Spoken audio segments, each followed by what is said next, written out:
चलें एक सच्ची बात से शुरू करते हैं। एमडी कैट की तैयारी में जब आप बायो की वो मोटी मोटी बुक्स खोलते हैं तो दिमाग घूम जाता है ना। हर कोई कह रहा होता है कि बेटा एक एक लाइन को रट्टा मारो तभी 81/81 आएंगे। पर सच बताऊं, ये तरीका पुराना हो चुका है और इस रट्टे के चक्कर में आप लोग फजूल का बहुत ज़्यादा स्ट्रेस ले रहे हैं। हेलो बच्चों, मेरा नाम डॉक्टर नदीम है और मैं खुद रावलपिंडी मेडिकल कॉलेज से ग्रेजुएट हूँ। तो मैं अच्छी तरह से जानता हूँ कि इस वक्त आप पर अकेडमीज़ का और घर वालों का कितना प्रेशर है। मैं यहाँ आपको डराने नहीं आया और ना ही कोई बोरिंग लेक्चर देने आया हूँ। मैं बस आपका ये बर्डन थोड़ा कम करने आया हूँ। आपको पता है कि आपके पूरे पेपर का 45% तकरीबन आधा हिस्सा सिर्फ बायोलॉजी है। इसका मतलब ये है कि अगर हमने बायो को थोड़ा दिमाग चलाकर स्मार्ट तरीके से हैंडल कर लिया तो आपका आधा डर तो यहीं ख़त्म हो गया। बाकी फ़िज़िक्स और केमिस्ट्री का प्रेशर आप पर वैसे ही आधा हो जाएगा। तो बिल्कुल रिलैक्स हो जाओ। अगले कुछ मिनट्स में हम बिल्कुल आसान अल्फाज में समझेंगे कि टेक्स्ट बुक को कॉन्सेप्चुअल तरीके से कैसे पढ़ना है ताकि 2026 में आपकी सीट पक्की हो सके। एक नोटबुक निकालो और चलो इसे समझने की कोशिश करते हैं। पहले पॉइंट पर आते हैं, दी रट्टा ट्रैप। अकेडमीज़ में आपको कहा जाता है कि पंजाब, सिंध या केपी के टेक्स्ट बुक की हर लाइन को ज़ुबानी याद कर लो। लेकिन जब आप एमडी कैट एग्ज़ाम रूम में बैठेंगे तो एग्ज़ामिनर आपसे डायरेक्ट लाइन नहीं पूछेगा। वो आपसे पूछेगा कि उस लाइन के पीछे का कॉन्सेप्ट क्या है। अगर आपने सिर्फ रट्टा मारा होगा तो वहाँ ऑप्शंस देखकर दिमाग ब्लैंक हो जाएगा। हमने लाइंस को याद नहीं करना, हमने उनके पीछे का क्यों और कैसे समझना है। मैं आपको एक छोटी सी लाइव एग्जांपल देता हूँ जो बहुत से स्टूडेंट्स गलत कर देते हैं। जब आप नर्वस कोऑर्डिनेशन का चैप्टर पढ़ते हैं तो वहाँ एक्टिव मेम्ब्रेन पोटेंशियल की वैल्यू आती है।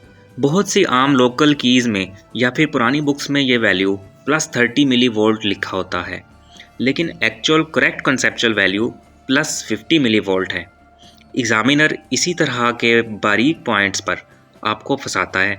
अगर आपने कंसेप्ट को डीप जाकर नहीं पढ़ा तो आप आते हुए मार्क्स भी गंवा बैठेंगे। अब इसका सॉल्यूशन क्या है? आपने अपनी प्रोविंशियल टेक्स्ट बुक को अपना बेस बनाना है, लेकिन पढ़ते वक्त साथ में एक ब्लैंक नोटबुक ज़रूर रखनी है। जब भी आप कोई पैराग्राफ पढ़ें, जैसे कोऑर्डिनेशन एंड कंट्रोल का चैप्टर हो गया, तो ख़ुद से सवाल करें कि इसमें से कॉन्सेप्चुअल एमसीक्यू कैसे बन सकता है। अपने हाथ से छोटे छोटे फ्लो चार्ट्स और डायाग्राम्स बनाएं। जो चीज़ आप डायाग्राम से समझ लेते हैं वो दिमाग में हमेशा के लिए लॉक हो जाती है और पेपर के दिन डर बिल्कुल ख़त्म हो जाता है। अब चाहे आप यूएचएस एमडी कैट की तैयारी कर रहे हो गवर्नमेंट मेडिकल कॉलेज में जाने के लिए, या फिर आप नम्स एमडी कैट की तैयारी कर रहे हो आर्मी मेडिकल कॉलेज में जाने के लिए, तो बात यह है कि सिलेबस बहुत बड़ा है, लेकिन सारा सिलेबस एक जितना इम्पोर्टेंट नहीं होता। कुछ चैप्टर्स ऐसे हैं जो आपके पेपर का मेजर चंक कवर करते हैं। हम पहले उन हाई यील्ड टॉपिक्स को टारगेट करेंगे जहां से मैक्सिमम एमसीक्यू आने वाले हैं। अगर आपने पहले मुश्किल और हाई यील्ड चैप्टर्स को समझकर साइड पर कर लिया तो आधी से ज़्यादा टेंशन आपकी वहीं पर ख़त्म हो जाएगी। चलें, अब बातें बहुत हो गई, अब सीधा प्रैक्टिकल काम शुरू करते हैं।